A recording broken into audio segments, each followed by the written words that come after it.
aspek fisik, aspek psikologi, kognitif, terus masuk kepada hipnoterapi, masuk lebih dalam, tapi masih cabang psikologi. Di sini kan sudah mulai muncul ada terminologi mindfulness nih, Calvin mungkin dengar ya, atau kesadaran gitu ya, atau religitas gitu ya, agama itu. Ini rahnya ini gimana kaitannya dengan experiencingnya Calvin? Waduh, pertanyaannya ini sungguh sulit ini. Tapi saya suka di sini. Orang-orang yang sangat berpikiran terbuka sekali kan. Bismillahirrahmanirrahim. Assalamualaikum warahmatullahi wabarakatuh. Selamat datang kembali di channel Rumah Cinta Sahaja. Kita kali ini berkolaborasi nih dengan Calvin Chandra. Kita mau ngobrol dengan Mas Calvin. Mas Calvin ini mungkin bisa mengenalkan dirinya sebagai apa gitu, apa kegiatannya. Jadi kita bisa panjang lebar nanti untuk bisa ngobrol. Silakan Mas. Baik, terima kasih sudah mengundang saya di sini. Perkenalkan, nama saya Calvin Chandra. Saya hipnoterapis dan juga traumaterapis yang berkarir. Prakteknya di Jakarta dan di Bali. Terima kasih. Oke, Mas Calvin berarti hipnoterapis. Betul. Hipnoterapis itu diceritain dong, hipnoterapis itu gimana sih ya, metodenya? Sebelum menjadi hipnoterapis,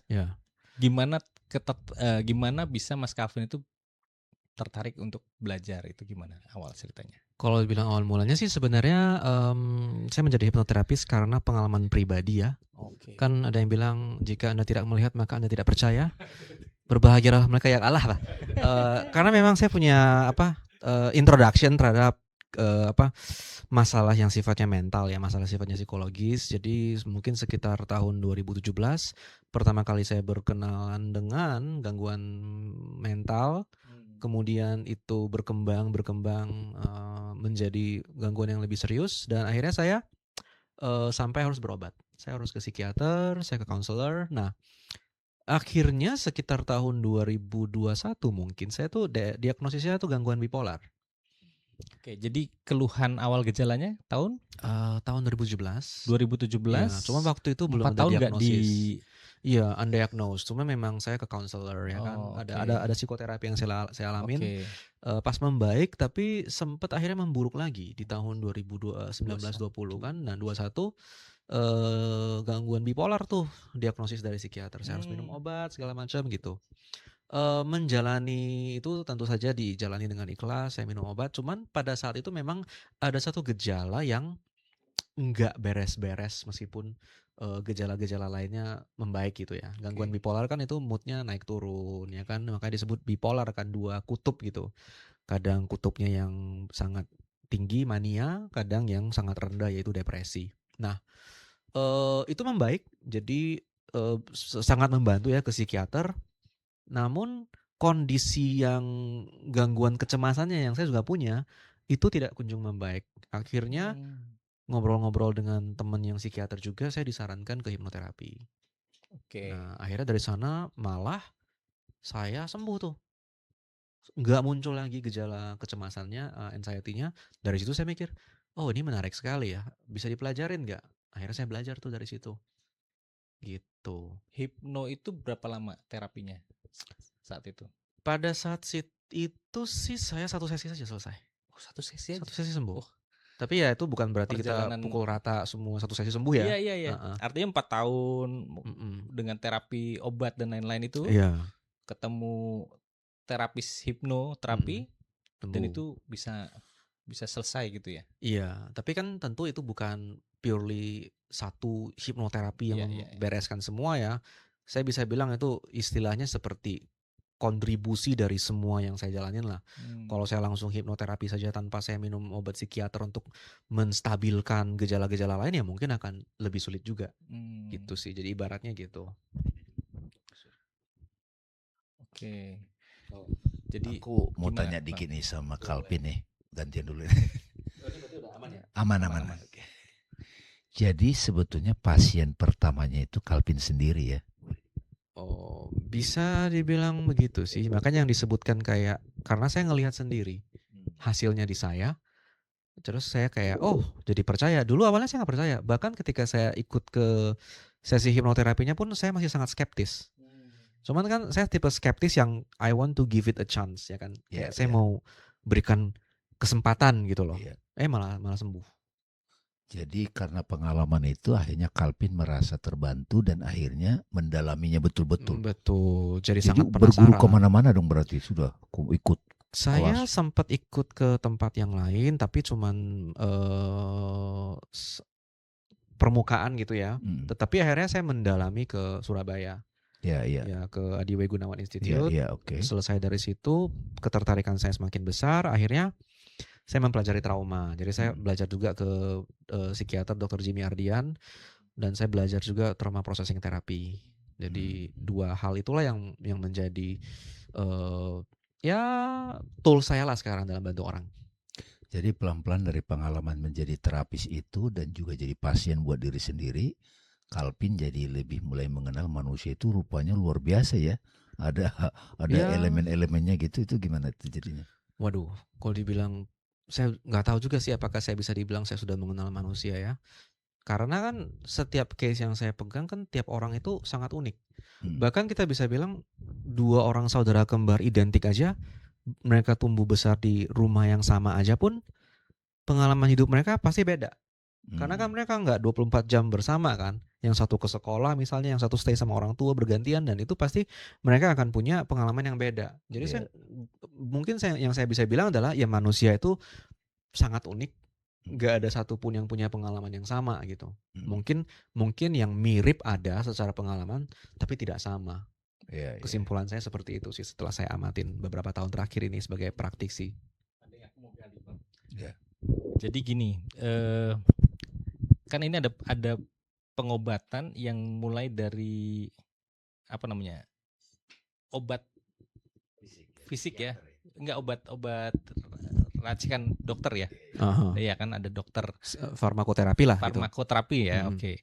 Farmakoterapi lalu psikolog pasti ketemu dong secara ya kan. Psikolog ketemu lalu juga hipno. Jadi itu ada model pengobatan berbeda-beda. Betul. Nah, kan ini udah mengalami satu mencoba beberapa fase pengobatan. Nah, kalau misalnya flashback ceritanya, trauma itu atau dengan bipolar itu bisa selesai masalahnya itu dengan perjalanan obat. Obat itu kontribusinya di mana, psikologi itu kontribusinya apa, lalu hipnoterapi itu dari sisi apa gitu, sehingga sembuh gitu beres gitu. Gimana ceritanya? Nah, ini saya nggak berani bilang sembuh ya, karena pada banyak yang pro kontra dengan istilah itu. Beberapa orang ada yang punya belief, even di dunia kedokteran banyak yang bilang ya bipolar itu nggak ada itu namanya bipolar itu sembuh, karena disebut sebagai sebuah kondisi gitu kan. Ada yang bilang sih remisi kayak kanker. Ya meskipun itu terasa mungkin seperti semantik aja ya, cuman sebutan ya. Tetapi sih memang dari saya kebetulan sebelum hari ini kita ketemu, minggu lalu saya tuh barusan saja mendapatkan laporan hasil brain mapping. Jadi otak saya tuh di-scan tuh. Ditempelin kayak elektroencephalograph, jadi QEEG brain mapping untuk mengukur sebenarnya itu gelombang otak saya gimana tuh.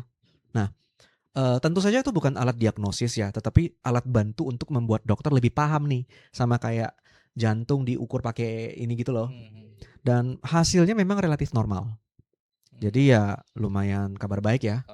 Ada sih sedikit deviasi, tapi pas diteliti sama psikiaternya, oh ini normal kok gitu. Jadi ya saya cukup senang lah. Mungkin bisakah itu disebut sembuh?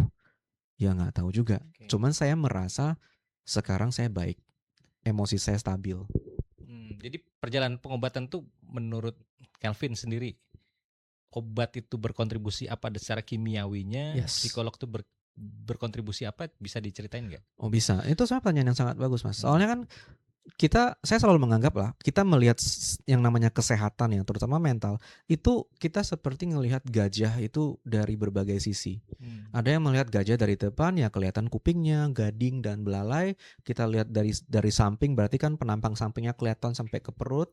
Kita ngeliat dari belakang ya kelihatannya cuma pantat gajah sama ekor kan. Gitu. Nah, kadang-kadang mungkin orang cuma melihat dari satu sisi saja. Misalnya dari sisi psikiatri, oh ya sudah ini masalahnya ada di ketidakseimbangan kimia otak, which is benar. Ada juga yang mengatakan bahwa kalau dari sisi psikologi, oh ini nih kamu ada distorsi kognitif, kamu memaknai hidup kamu ini salah misalnya, atau mungkin bukan salah ya, tapi apakah relevan dengan kondisi sekarang, kamu masih Dimaknai menggunakan lagi. gitu. Kalau kita lihat dari hipnoterapi sebenarnya adalah, saya mungkin bisa bilang hipnoterapi itu masih salah satu cabang dari psikologi lah. Karena kan kalau dipikir-pikir ya umbrella kan psikologi itu kan ada banyak gitu. Nah, hipnoterapi salah satu dari itu. Semuanya sih benar.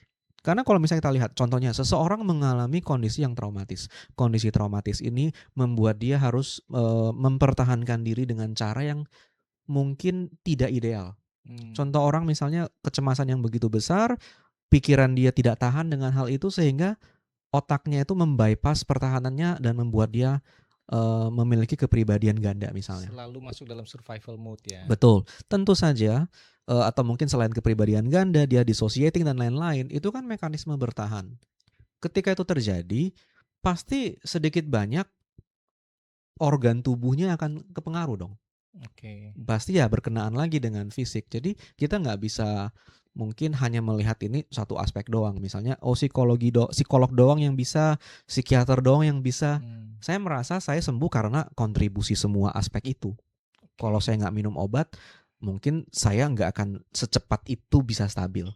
Kalau saya minum obat doang tapi saya nggak belajar memaknai hidup saya, ya mungkin saya ya masih akan stuck terus di fase yang sama. Mungkin itu kali yang fair itu. Nah, kan gini Bang Dame, banyak tuh yang pejalan spiritual itu masuknya dari isu-isu yang psikologi gitu. Bang Dame sendiri pernah ketemu nggak case-case yang gitu terus akhirnya belajar spiritual? Jadi saya justru jadi kita belajar banyak dari pengalaman Calvin ya. Sebelum saya jawab tadi itu, kan sudah mulai berana ada aspek fisik, aspek psikologi, kognitif, terus masuk kepada hipnoterapi, masuk lebih dalam, tapi masih cabang psikologi. Di sini kan sudah mulai muncul ada terminologi mindfulness nih, Calvin mungkin dengar ya, atau kesadaran gitu ya, atau religitas gitu ya, agama itu. Ini gimana kaitannya dengan experiencingnya Calvin? Waduh, pertanyaannya ini sungguh sulit ini. Tapi saya suka di sini. Orang-orang yang sangat berpikiran terbuka sekali kan. Dalam praktik saya memang saya selalu terbuka juga dengan klien-klien dari latar belakang apapun.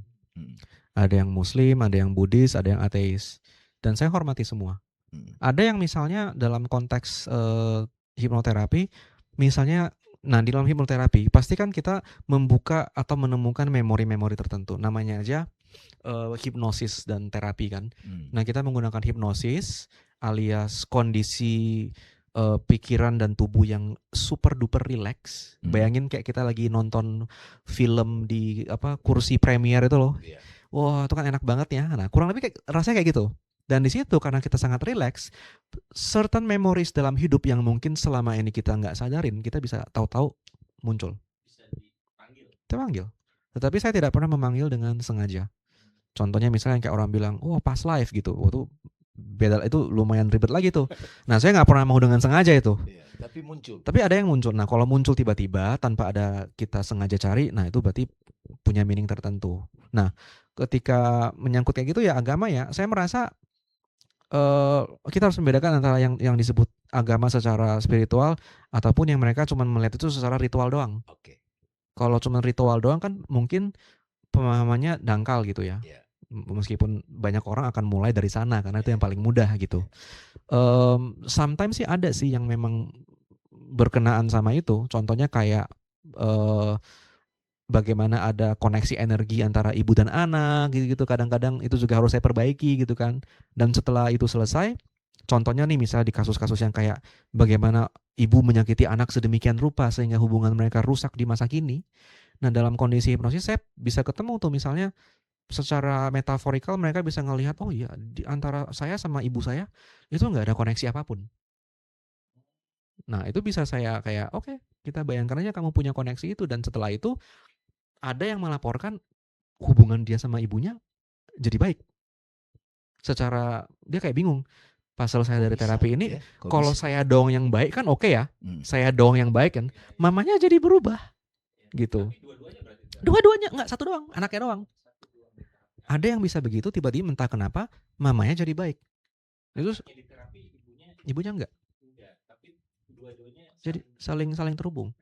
Karena Karena dalam konteks pada saat dia di terapi itu terapis membantu dia untuk membangun koneksi itu. koneksi mental Dan dan ternyata ada efek pada kehidupan nyata mereka. betul. Ibunya jadi berubah sama Jadi dia. berubah sama dia. Kayak semacam Itu ada koneksi fenomena apa? energi. Itu apa fenomena begitu dari pandangan Calvin? Jadi belajar jadinya kan?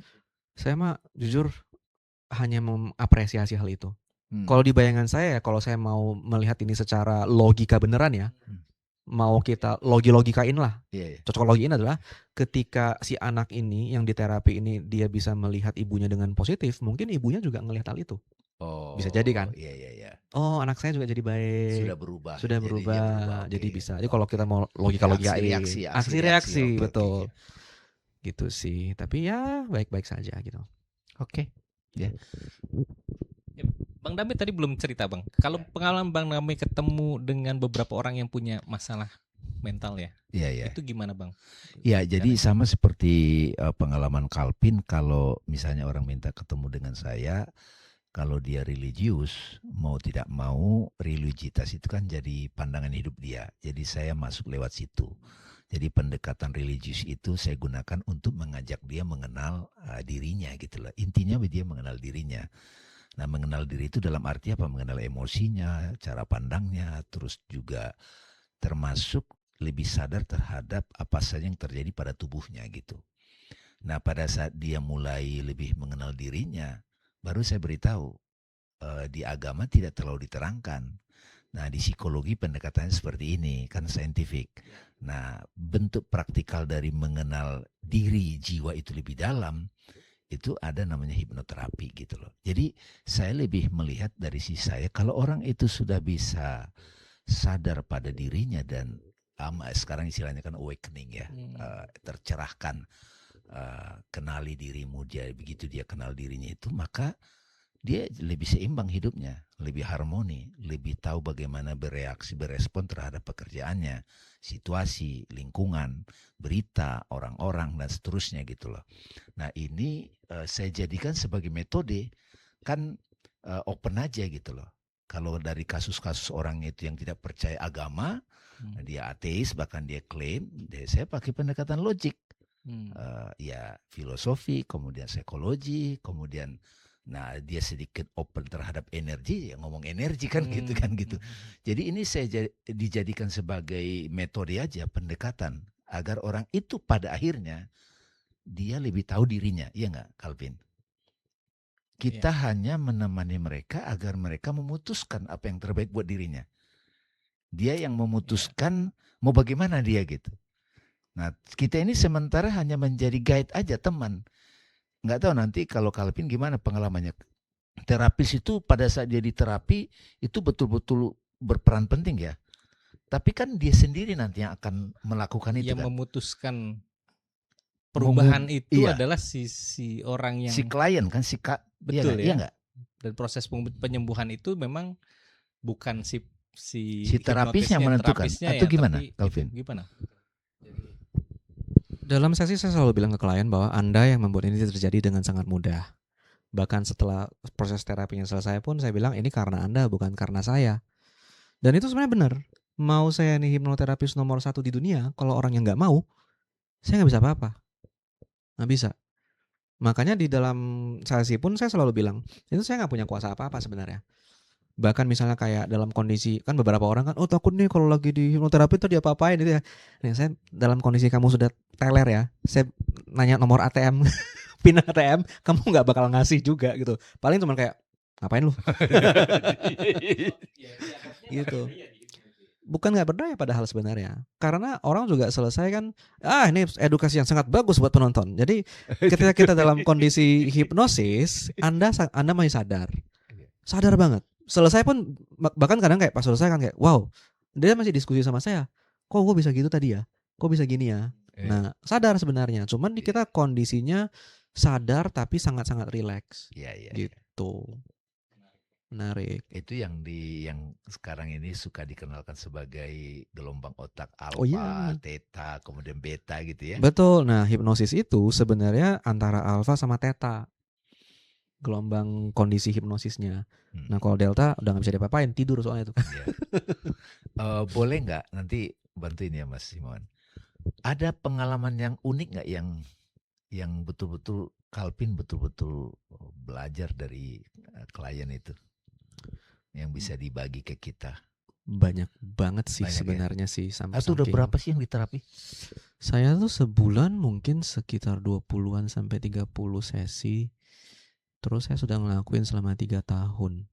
Berarti kali 12, kali 3, kali 20, berapa tuh? Saya lupa. Kurang lebih. More or less lah. Segitulah kurang lebih. Hampir 1000 berarti ya. Hampir 1000. Jadi memang lumayan banyak. Itu sebagai objek riset udah memenuhi kriteria ilmiah itu. Mungkin, cuma saya males nyatet. Ya, jadi jangan saya. Gimana pengalaman uniknya itu Calvin? Ini silakan. Pengalaman unik ya. Pengalaman uniknya sebenarnya lebih ke bikin saya merasa sangat belajar banyak. Saya justru merasa klien saya juga banyak menterapi saya tanpa mereka sadari. Karena saya jadi belajar insight gitu loh. Akhirnya dari situ saya merasa kayaknya sih sangat-sangat sedikit atau mungkin hampir nggak ada orang jahat. Mungkin. Iya, mungkin ada. Cuman sedikit sekali yang purely jahat. Distorted aja kali ya. Kebanyakan cuman mereka tuh terdistorsi oleh bagaimana mereka dibesarkan, bagaimana lingkungan membentuk mereka.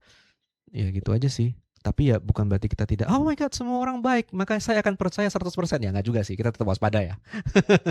Buktinya adalah korupsi gitu. Ya gitu sih. Karena saya melihat banyak sekali yang mereka yang tersakiti dan punya perilaku-perilaku tertentu sebenarnya tanpa sadar mereka dibentuk oleh pola-pola yang terbentuk dari pengalaman masa kecil mereka, masa lalu mereka, bahkan percaya tidak percaya kehidupan di masa lampau. Salah satu klien saya yang paling membekas di saya adalah seorang perempuan Katolik berusia 30-an, yang ini kebetulan dia sudah mengizinkan saya cerita, disclaimer. Ketika saya gali beberapa memorinya itu masa kehidupan sebelumnya. Kayak dia jadi tentara di sebuah perang entah di mana, gitu-gitu. Iya, pas life yang mengganggu dia hari ini. Iya. Dan dia Katolik masalahnya. Nggak ada doktrin reinkarnasi di Katolik kan. Yes, betul. Nah pas selesai kan dia bingung tuh. Saya bilang ke dia, ya apakah reinkarnasi itu benar ada kak? Terus saya bilang kita nggak bisa buktiin, nggak bisa gitu. Bagaimana kalau pas kamu bayi bapak kamu nonton Saving Private Ryan ya kan? Terus suaranya masuk nih ke kuping gitu. Terus jadi false memory gitu. Nah dalam kondisi itu biasanya saya cuma melihat, oh kalau misalnya memori itu yang muncul dalam kondisi terapi, apa sih perasaannya? Oh takut, ya udah. Perasaan itu fokusnya ke sana. Gitu. Iya. Jadi kalau misalnya dengar cerita yang begini Bang, kayaknya ya yang kita ketahui di kehidupan ini tuh sangat sedikit gitu. Apalagi dari pendekatan ilmiah sains itu ya. Ini kan di luar sains nih. Past life, ya kan? Kita ngomong past life. Belum terbukti. Belum terbukti. Kalau di agama dari antara itu tuh udah ada pembicaraannya dan bisa dibahas. Kalau di sains nggak bisa dibahas ya karena nggak ada buktinya. Akhirnya ternyata the case itu membawa kita pada cerita kehidupan tuh luar biasa banyak yang kita nggak ketahui. Jadi terbuka dengan cerita-cerita itu gitu, betul ya? Jadi pelajarannya banyak banget dong. Bisa bikin apa namanya ya? Ya itu kayak siapa namanya Michael Newton itu yang menulis buku Journey of Soul. Itu dia mencatat kalau Calvin tidak mencatat gitu. dia mencatat semua rekaman waktu dia menghipnosis kliennya itu. Akhirnya dia menemukan banyak cerita-cerita yang hampir sama, dan itu boleh dibilang scientific versi dia ya. Iya, iya. Jadi karena hampir sama Iya. kisah-kisahnya. Pengalaman yang sama itu kan bisa Oh. kita bilang kan kalau yang sesuatu yang ilmiah kan di apa ya, Replikasi. experience berulang, maka Betul. yang kita bisa ambil kesimpulan. Nah, ini pun Betul. gitu. Cerita-cerita yang sama akhirnya bisa disimpulkan nih, ada pola yang sama di situ, betul ya? Betul.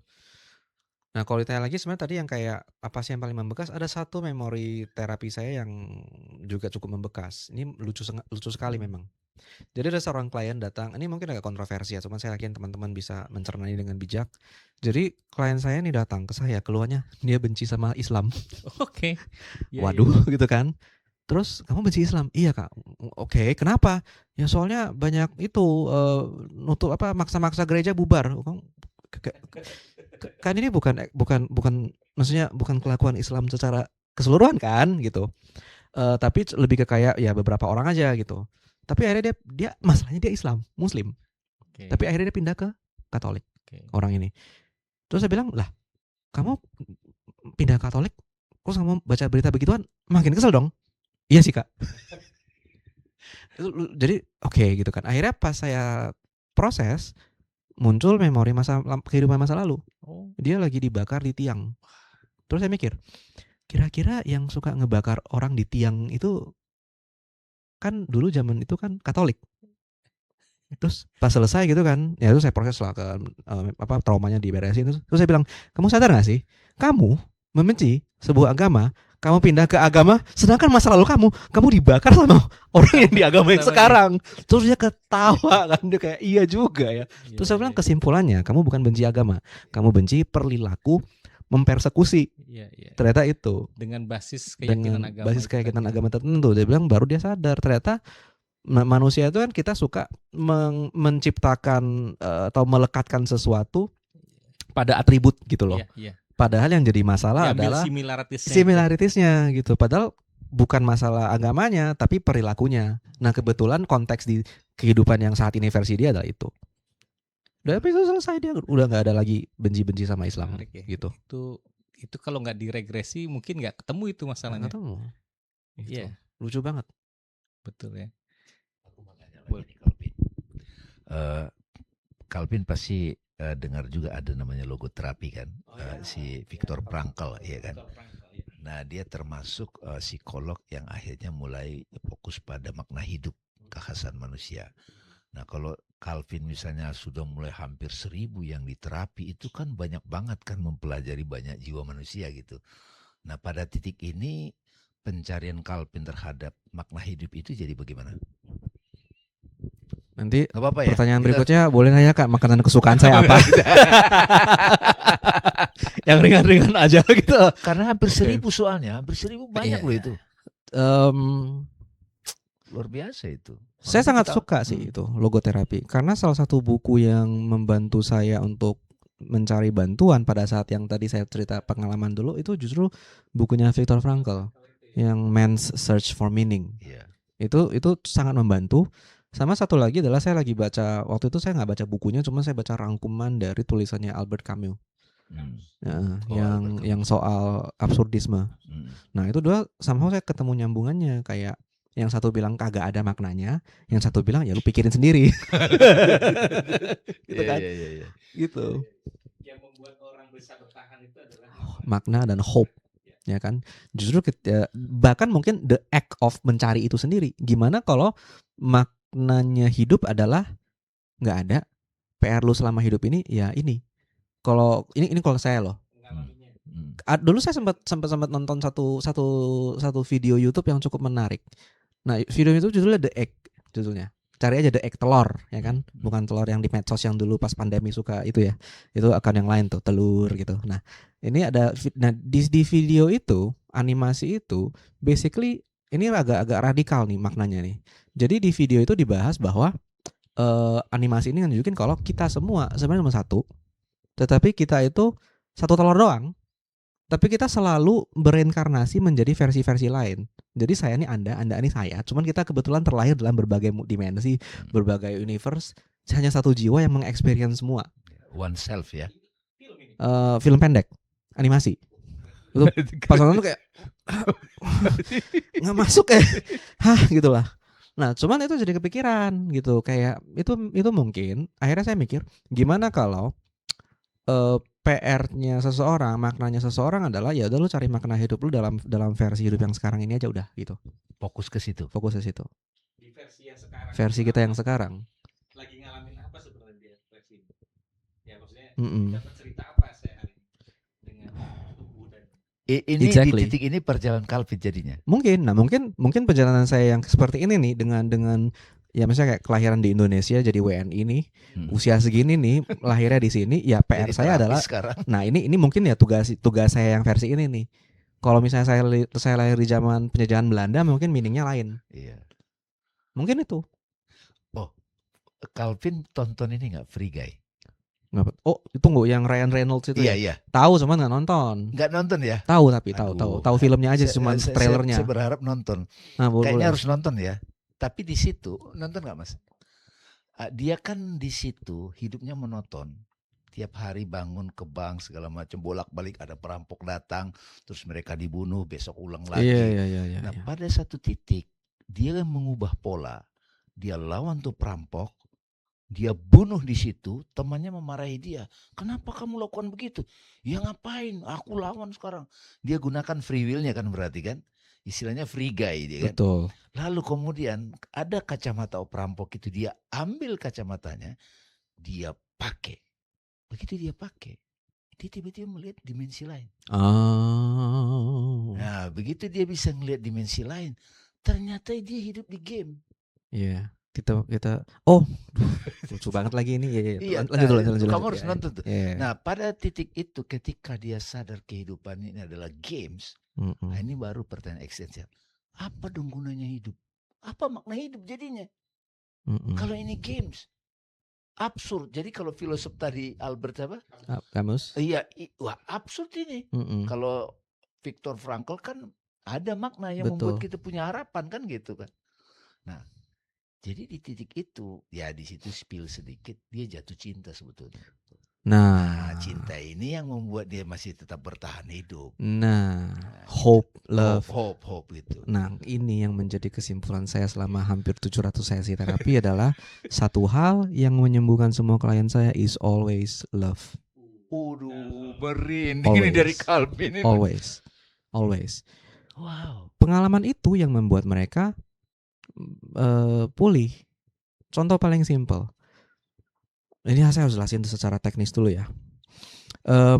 Jadi gini, kalau kita bicara dari sisi terapi yang namanya farmasi dan lain-lain, kan mereka ngelihat oke, ada ketidakseimbangan kimiawi di otak ya kan, lalu minumlah yang namanya SSRI, antidepresan dan lain-lain. Nice, good, itu kan jalur medis kan, nothing wrong with that, sangat bagus. Tetapi seringkali ada masalah yang dimulainya sebenarnya bukan dari organ sebenarnya. Dimulainya tentu dari pengalaman dong. Yeah. Pengalaman-pengalaman masa kecil misalnya yang membuat seseorang, selalu saya temukan itu ada beberapa perasaan seperti misalnya tidak berdaya, ya kan, sesuatu yang memiliki makna negatif, emosi negatif, dan itu menciptakan ibaratnya kayak kalau secara puitisnya kita bisa bilang satu keping dari jiwa kita itu terperangkap di sana. Yeah. Ibaratnya gitu. Seseorang mungkin contoh yang paling sering saya temui misalnya dipukulin orang tuanya gitu pas masih kecil. Digebukin sama orang tuanya gitu. Terjebak di situ.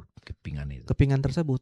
Nah, terus di masa depan karena kepingan itu ibaratnya seperti kita itu jalan kaki pakai sepatu, di dalam sepatunya ini ada beling nih. Yeah. Jalannya pasti gini terus nih kan. Yeah. Nah, dia tumbuh dewasa dengan hal seperti itu. Ada ketimpangan dalam jiwanya, dalam pikirannya yang membuat dia merasa tidak cukup, tidak utuh. Yeah. Atau sama seperti kalau kita selalu jalan dengan nginjak beling kan kita dikit-dikit senggol bacok ya sakit gitu kan.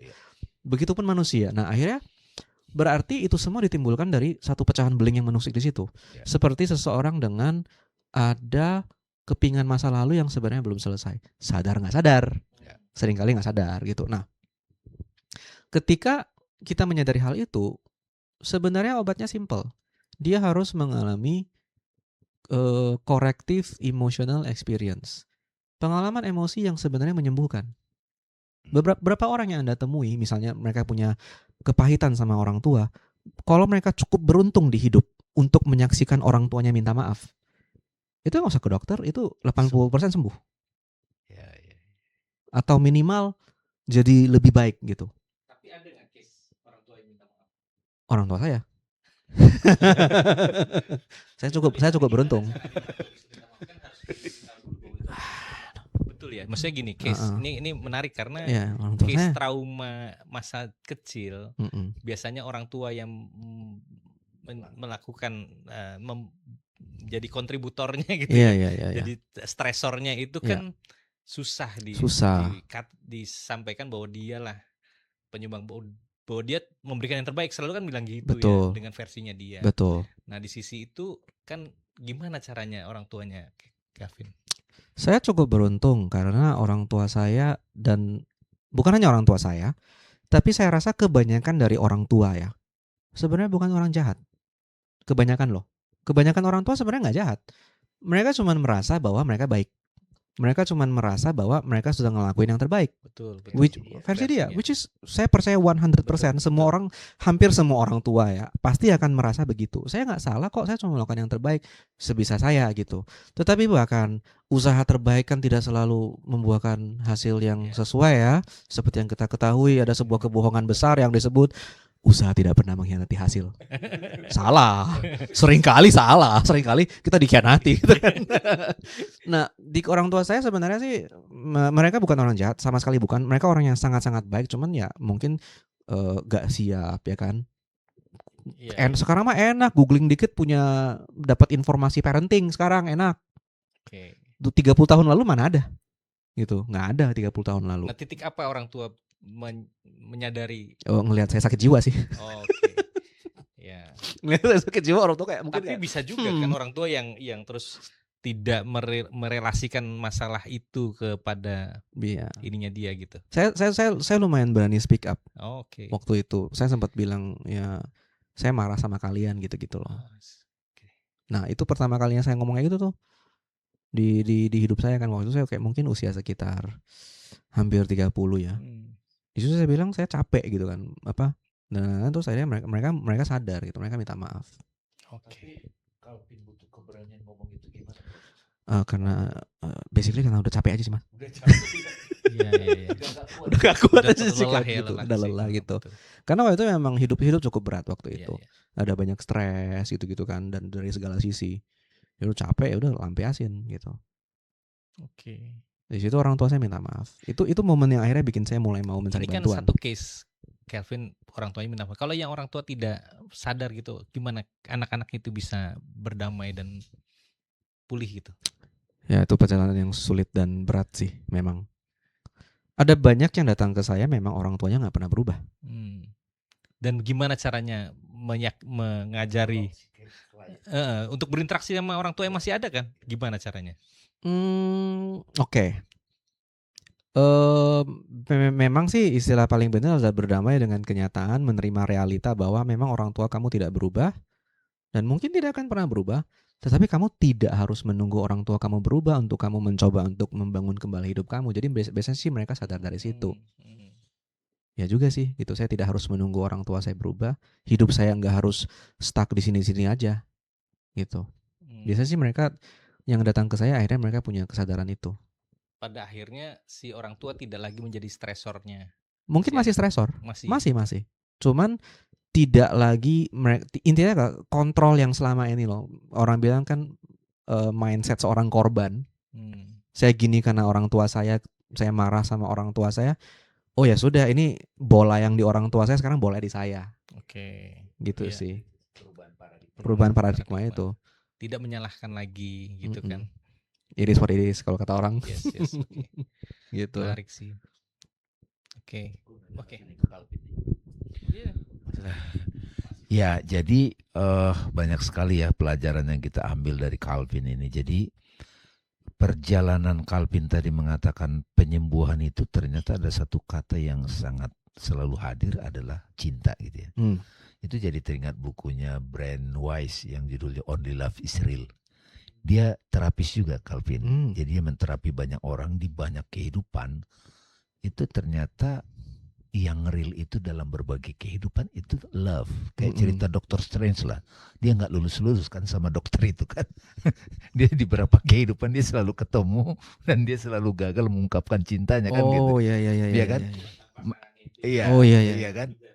Nah, itu dari situ akhirnya gimana Calvin, ya ini mungkin versi Calvin dulu aja, memaknai love itu yang selalu menolong manusia dalam perjalanan hidupnya.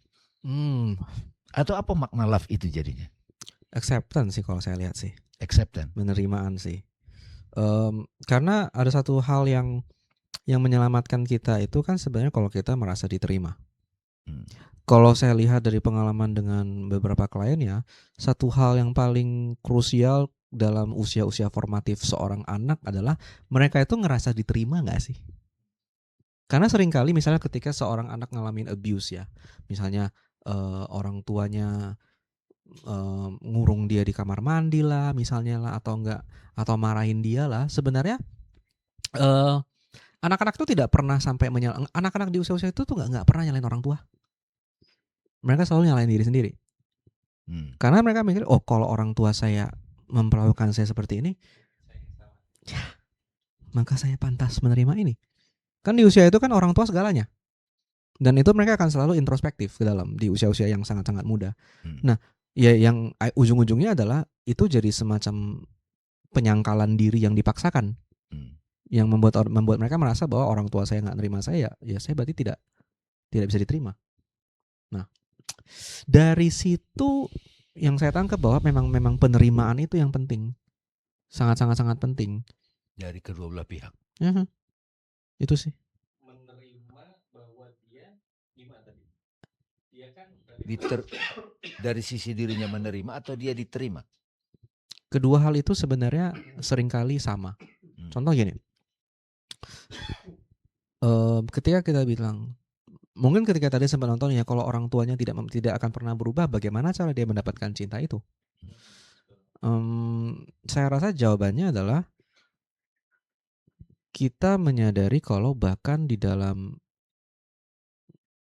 kalau mau nanya ambil mic, oke.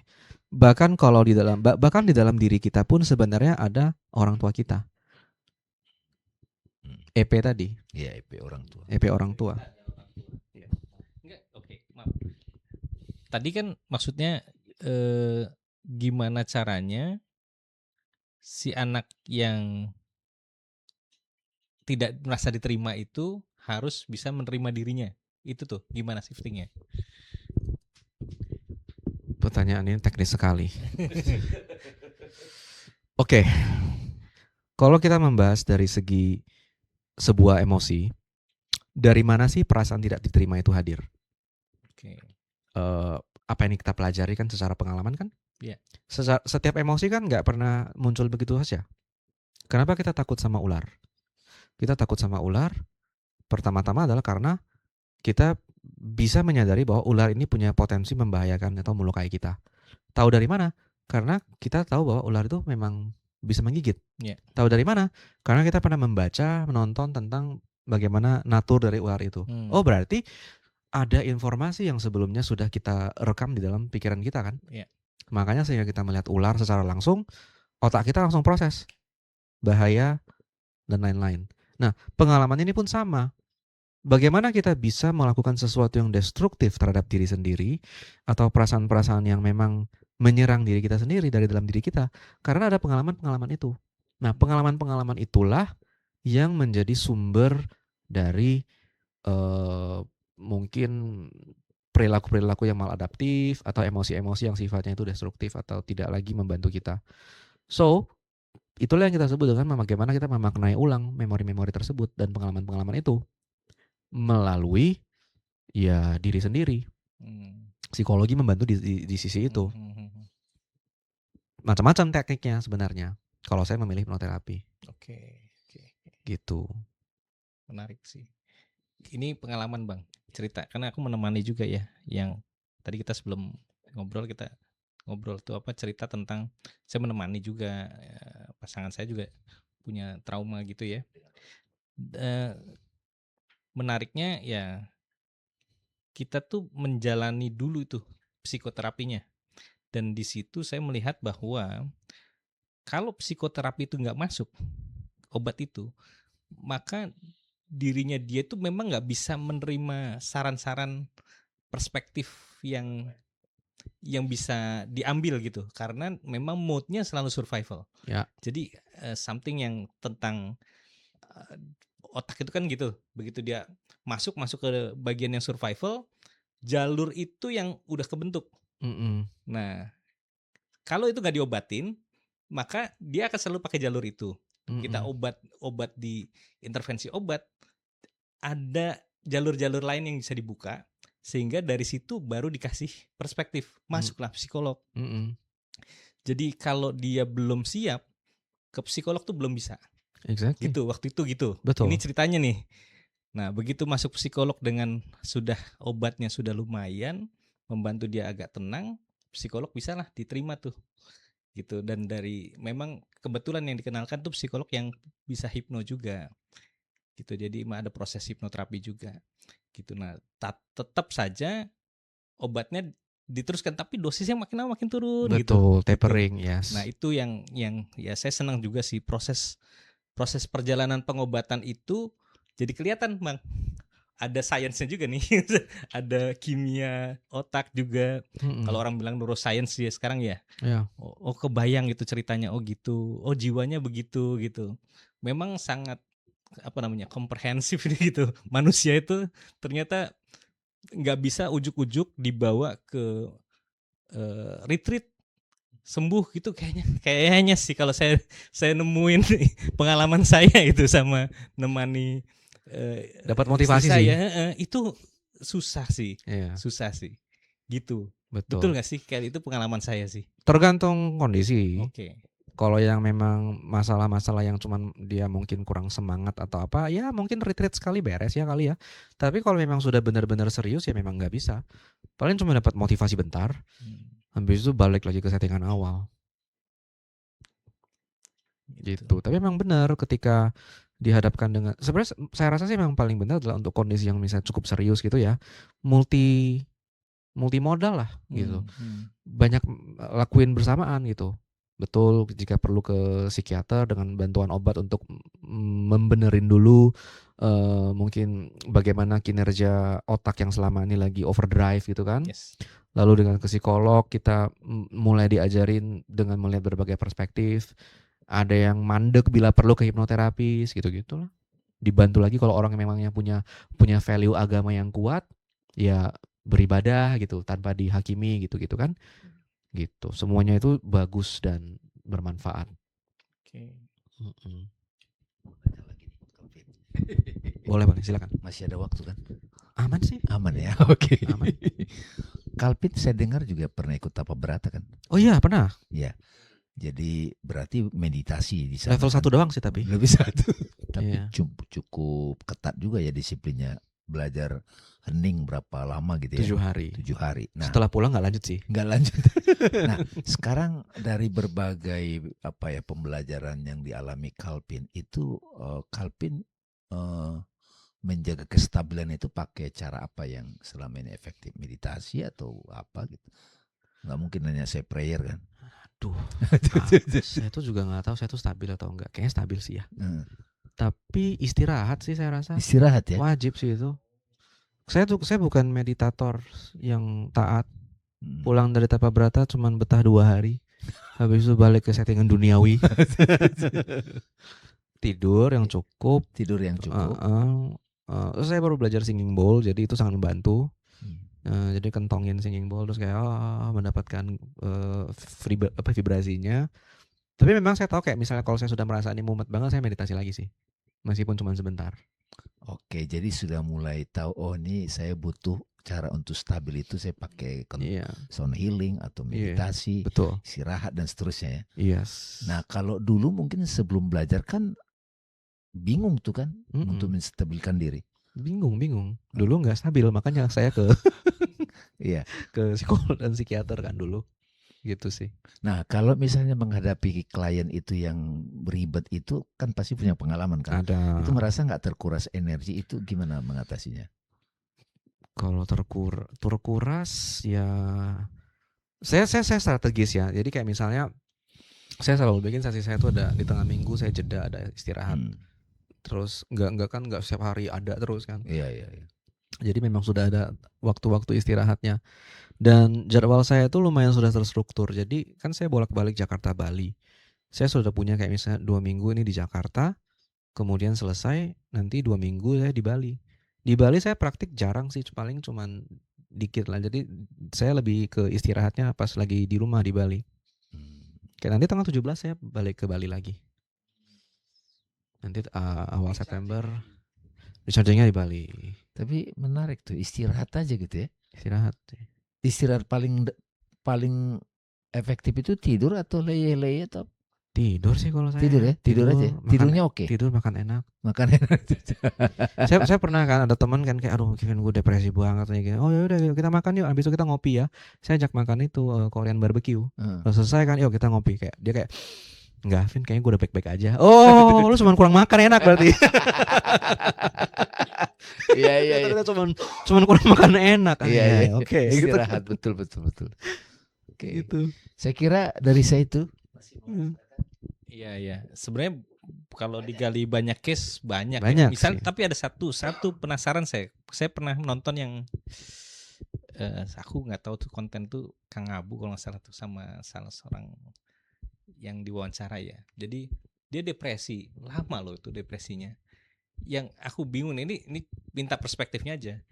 Si orang itu kan di kamar terus, orang depresi ya. Bosen di kamar tuh dia sering nyapu gitu. Dia lakukan itu mungkin berapa lama ya, mungkin 2 tahun kalau ceritanya. Dengan kondisi depresinya dia, karena depresinya dia cerita kalau ketemu orang tuh kayak mengintimidasi Bang. Jadi kayak seolah-olah ada yang salah lah apalah gitu. Jadi dia kayaknya di kamar aja lah gitu. Suatu hari selesai nyapu,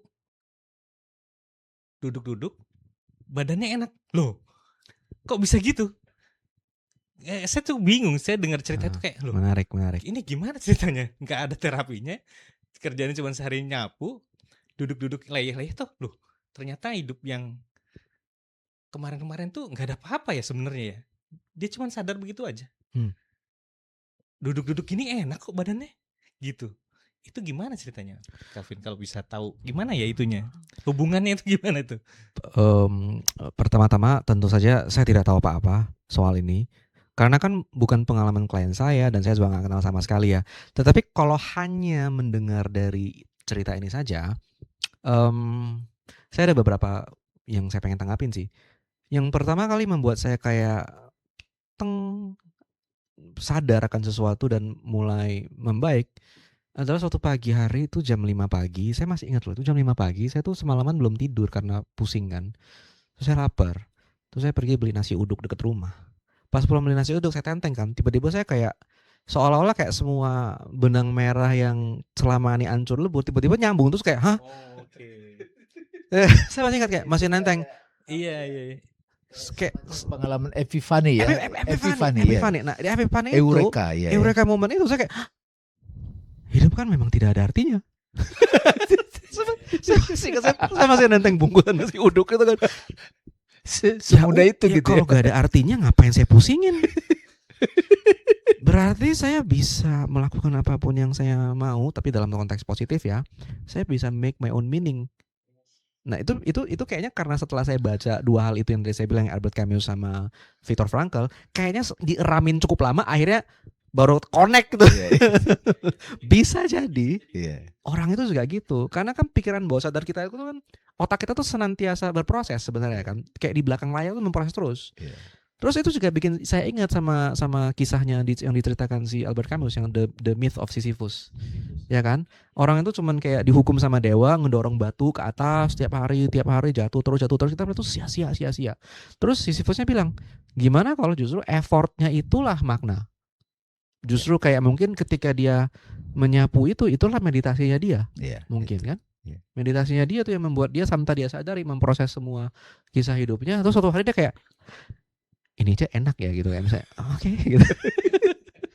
Bisa jadi loh. Nah itu yang saya Gitu. tadi terpantik juga kata-kata Calvin. Saya bukan praktisi meditasi, ya istirahat katanya. Ya kan waktu kita diskusi sama teman kita ada Mbah Tunjung namanya, dia nyebut meditasi itu sebetulnya istirahat, rest. Cuman kalau tidur yang selama ini kan itu nature tubuh kita. Iya. Cuman kalau meditasi itu ada kayak semacam kita lebih peka terhadap alarm pikiran, alarm tubuh. Ini udah mulai crowded nih gue nih. Ya, saya beberapa tarikan napas, duduk diam. Udah kembali. Nah, pada saat kita kembali hening ataupun meditative condition itu, tiba-tiba kayak tersambung semua gitu. Di sebelah aha moment gitu. Nah, menarik nih Calvin. Saya mau nanya ini lagi nih, jadi masuk lagi nih. Waktu tadi Calvin cerita diagnos bipolar. Sekarang kan banyak orang diagnos bipolar. Anak Gen Z ngomong, saya bipolar. Ini kayaknya pakai semantik, istilah semantik. Nah sekarang kalau misalnya dengan sudah belajar hipnoterapi, Calvin kayak flashback ke belakang, melihat Calvin yang bipolar itu. Benar nggak sih Calvin dulu bipolar gitu dengan ilmunya sekarang? Oh, oke. Nggak tahu, karena kan ilmu saya bukan buat mendiagnosis kan ya. Iya. Jadi saya tentu saja nggak bisa mendiagnosis. Saya bipolar waktu itu sih memang didiagnosis sama psikiater. Iya. Betul. Tapi if we think about it ya, bipolar lah, borderline personality disorder, depression dan segala macam, itu kan sebenarnya ditulis di dalam buku DSM kan. Basically kan itu hanyalah buku yang untuk membantu para clinician untuk menentukan label untuk membantu mereka mendiagnosis dan menentukan tindakan apa yang penting. Ya. Sebenarnya itu buku bukan buat pasien, itu buku buat dokter. Biar dokternya terbantu dalam, oh nih kalau saya lihat semua kumpulan gejala cocok sama ini, oke, kayaknya karena ini begini maka saya harusnya begini gitu. Ya. Pasien gak ada urusan sama itu sebenarnya. Pasien kan taunya saya gak bisa tidur, saya ngamukan. Nah itu membuat kita, ini bagi saya sendiri pribadi, saya merasa kalau kita terlalu melekatkan diri sama label itu, ya sebenarnya itu kasarnya sama kayak kita ngimanin hal itu gak sih? Ya betul. Let's just fokus pada ini gejalanya begini. Mengiyakan jadi. Iya, saya merasa begini ya, saya akan lakukan apa yang bisa saya lakukan untuk itu. Saya sempat juga sih berasa kayak ini jadi identitas saya kan. Terus lama-lama ngapain saya tulis biografi di IG saya bipolar survivor, buat apa sih? Ya kan, nggak ada apa, nggak usah lah gitu loh. Jadi biarin aja gitu. Karena ujung-ujungnya how do we know juga kan? Tinggal gejalanya berasa apa gitu. Saya sih merasa sudah tidak lagi bergejala bipolar, ya udah saya happy aja. Tapi kalaupun ternyata gejalanya balik ya saya tinggal cari dokter lagi toh. Nggak pusing gitu loh. Ya gitu aja kan. Sometimes kita disiksa dengan oh my god saya tuh PTSD gitu-gitu. Contoh nyapu aja udah kelar dia. Iya. Atau kita beli nasi uduk aja udah kelar ya. Pulang dari beli nasi udah tiba-tiba dapat jawaban. To be fair, itu belum langsung sembuh. Pas saya beli nasi uduk, cuman kayak mulai ada jalan gitu loh, gitu kan. Jadi kayak oh saya akan ngelakuin ini gitu-gitu ke dokter dan lain-lain gitu sih. Jadi ya sometimes orang malah terlalu melekat sama itu semua. Ada klien saya yang memang pas ke saya itu dia tuh CPTSD dari dokternya kan. Dan dokternya saya kenal baik. Jadi kayak kita ngobrol juga sama dokternya soal tindakan kayak nanti treatmentnya gimana. Akhirnya saya bilang, kadang kamu gak usah peduli sama ini bipolar, BPD, CPTSD. Pokoknya apa yang kamu alamin, kamu rasakan. Kamu datang ke saya atau ke dokter kamu, membaik nggak? Membaik syukurin, belum membaik lanjut. Sekarang sangat baik. Diagnosisnya udah berubah kok.